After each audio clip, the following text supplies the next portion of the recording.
Bear witness to the fitness of the modern warrior. I can really only remember the second half of that verse. Sort of mumble the first, and I don't really use that theme song that I haven't seen for 5 years. Anyway, yeah, The Ultimate Fighter is back. Yes, season 25. They finally hit a quarter of a century in terms of seasons, not including the international stuff like Latin America, Brazil, China, Canada, and so on and so forth. Yeah. Also, my cat joined me right at the start of the video, so hey, hero. Meow.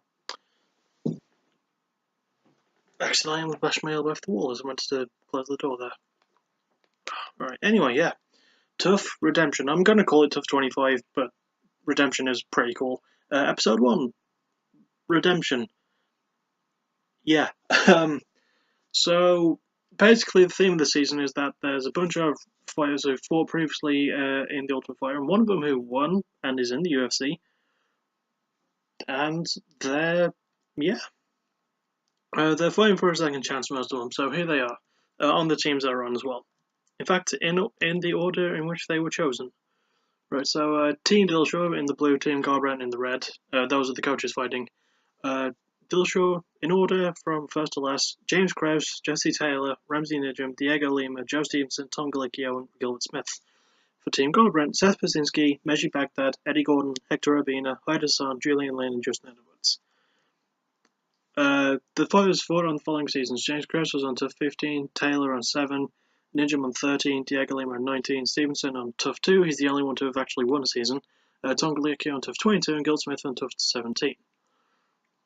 Seth Pazinski, TUF 11, for Team Garbrandt, Pazinski, TUF 11, Eddie Baghdad, TUF 22, Eddie Gordon, TUF 19. I think he won that one actually. Hyde Hassan, TUF 21, Julian Lane, TUF 16, Justin Edwards, TUF 13, and Hector Urbina, TUF 19.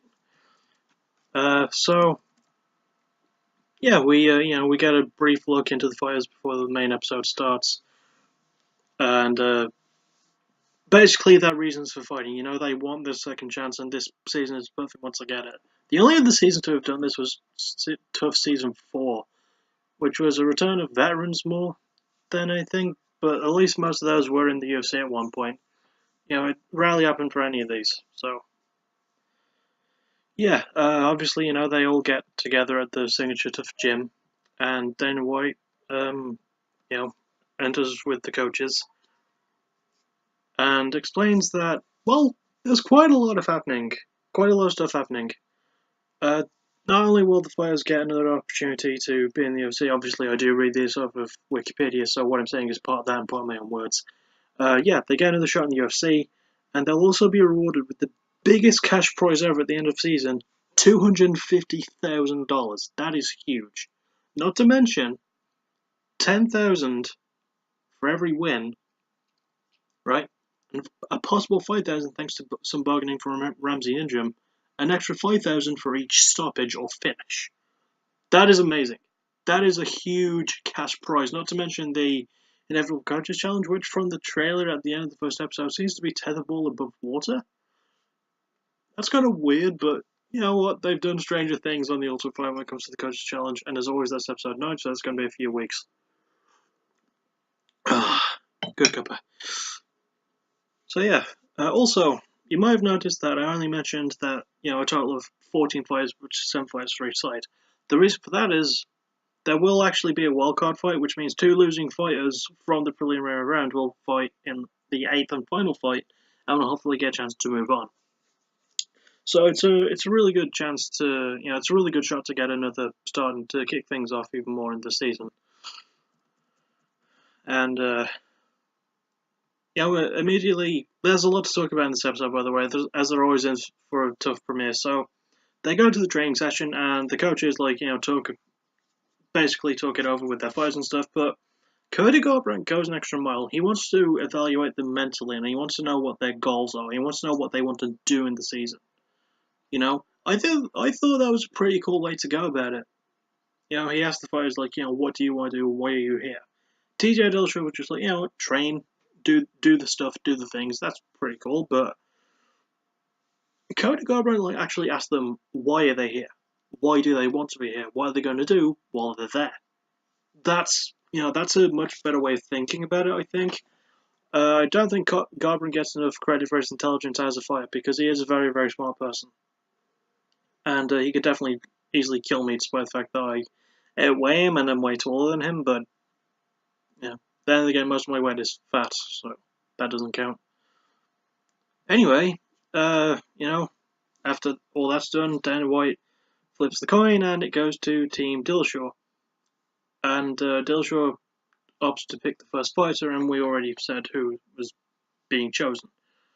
One thing that also changed was that instead of while Cody Garbrandt does get control of the first fight, it's not going to stay his way if he wins. If his side wins, it's actually going to alternate between them regardless of which side wins more. So that was a pretty good way to go about it.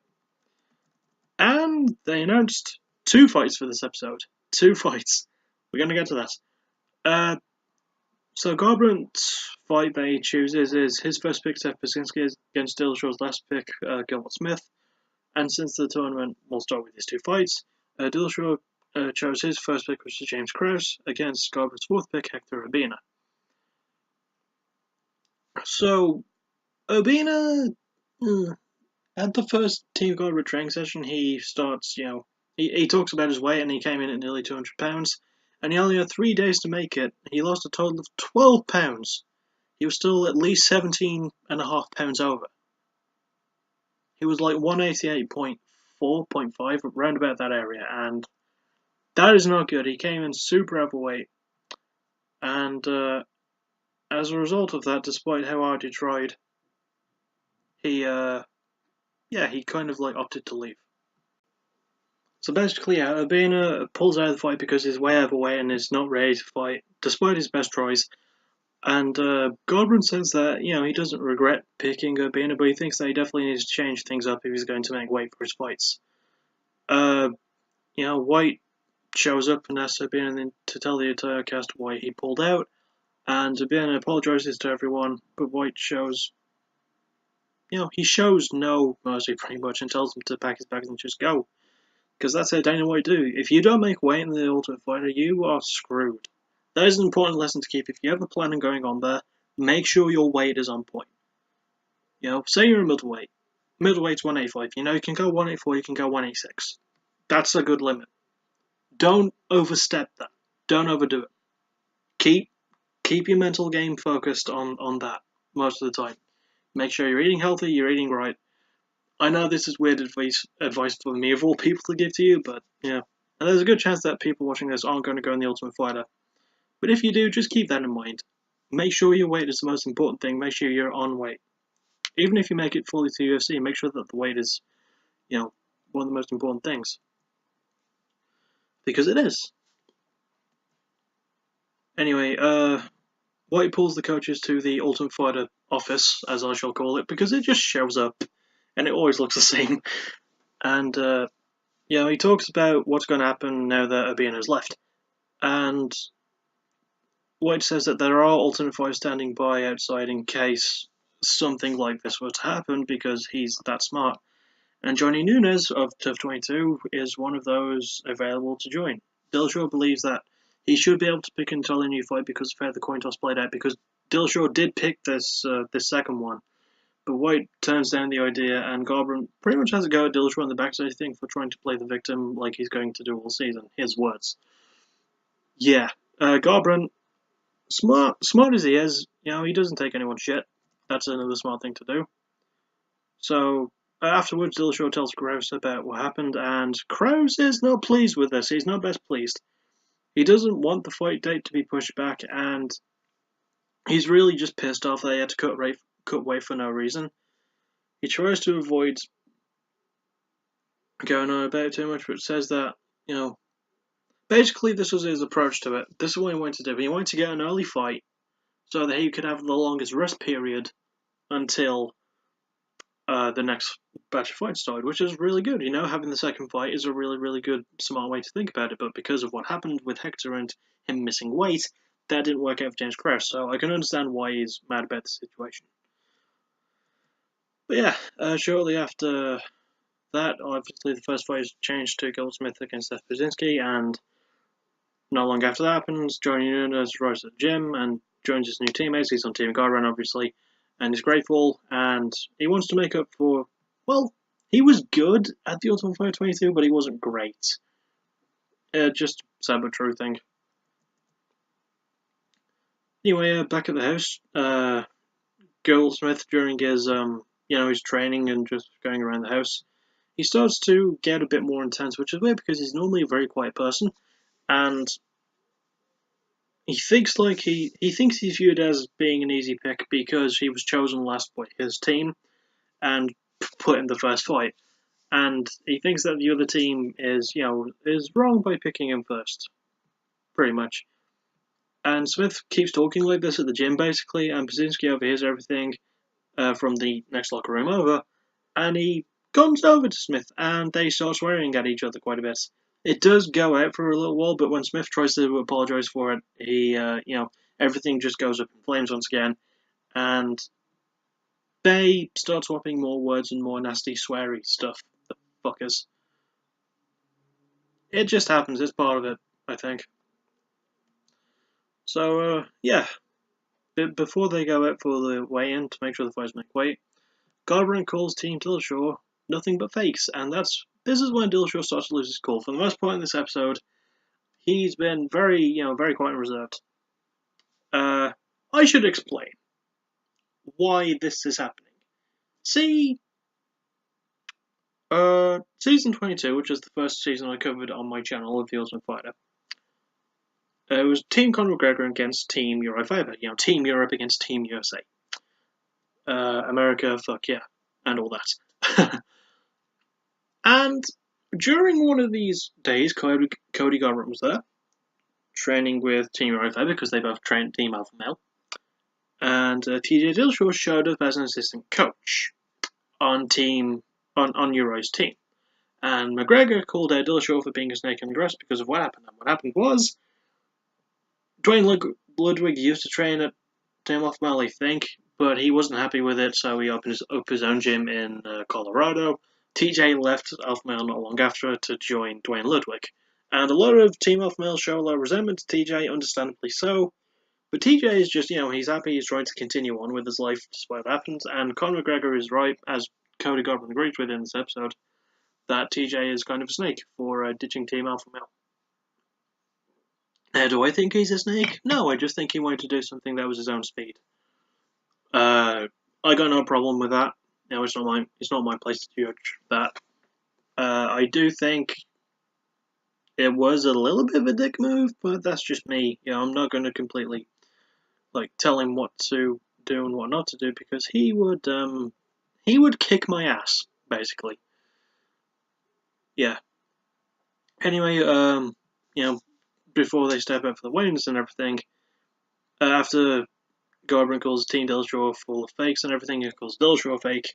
Dillashaw obviously gets pissed off, turns to Garbrandt, and they start exchanging more words and tells him basically to get the fuck out of my face. Then, in something that really hasn't happened before, it's very rare you see physical violence between the coaches as an episode starts. Garbrandt just goes straight for Dillashaw's throat, literally. He just grabs him by the neck. The other fighters, they get involved and they try to separate and they try to stop anything else really, really bad from happening. And Dillashaw, he's completely fine pretty much by the, afterwards, and says that it was. These are the words. This is one of those rare times where I'm going to read it from Wikipedia. It says that the move was the perfect indictment of Garbrandt's personality. But Garbrandt doesn't feel the same way, and he thinks that Dillashaw is shaken and scared. I remember I saw Dillashaw's face when I watched the episode. He didn't look scared. He actually looked like he was having fun. Like he knew he was fucking around with Garbrandt in a way, But that's just me. And then we had the fight itself between Goldsmith and Seth Brzezinski. First round was fairly even, but I do give it to Smith because he did manage to get a good takedown and get some good submission opportunities. In round 2, it was pretty much all him as he got an early takedown and won. He's pretty much smothered Brzezinski on the ground. It wasn't an exciting fight, but it was good enough to set up the season. And good enough to keep me interested in the rest of the season, because I always love The Ultimate Fighter. It's always cool. With the exception of Season 16. We don't talk about Season 16, despite the fact that one of the fighters from that season is on this one. Anyway, the weirdest part about the fight was when Gilbert Smith started yelling out his phrase "hard work, dedication," which he has hashtagged as a tattoo on his right man boob, and he started yelling that when he was punching Pazinski, when he was in the open guard on top of him, he was landing body punches and head punches, and to sort of boost up his stamina, he would yell "hard work, hard work, hard work." Not so much dedication, but that's like a team thing. But yeah, he would keep yelling hard work with each punch he made. It was like, why? I get why, but why? You know? I mean, once again, not my place to tell him what to do and what not to do, but that's one of the weirder things to happen in the Ultimate Fighter, and definitely kind of a weird way to end what was a decent fight. But yeah, Goldsmith won by decision, understandably so. And the next fight is announced, and it is by Cody Garbrandt. So technically, he got to pick 2 fights in a row. Eddie Gordon from his side against Toothless Tom Galicchio, who I fucking love. I really do. I feel like he should have gotten a better chance on the Ultimate Fighter. Was he on 22? I know I just announced it earlier. Yeah, he was. I wish he got a better chance there, because he's a nice guy. I like his nickname, even though it's technically the tank. Everyone calls him Toothless Tom. Everyone knows that it's Toothless Tom. Come on. And I kind of want him to win it. But I've seen Eddie Gordon in a few fights, I think. He's pretty good, but my pick is Tom. I kind of want him to win a bit more. So, yeah, that's the end of the episode. The first win goes to Team Dillashaw for Gilbert Smith. And once again, it's another case of, the guy might be picked last. Well, he was picked last on TJ's team. The overall pick last was Justin Edwards for Team Garbrandt. But, he managed to get a pretty good win out of it. Not the most exciting win, but it was a good one. So, yeah, that's a really good way to cap off the episode and to cap off this review, which has been going on for nearly 20 minutes. Because there was a lot of shit to talk about, that's why. So, yeah, with that in mind, stay tuned for tomorrow, because there'll be the next UFC review of UFC... I know it's a fight night. Oh yeah, Swanson versus Lava. I'm looking forward to it. So, I'll see you all then. Take care, and thank you for watching. You're awesome.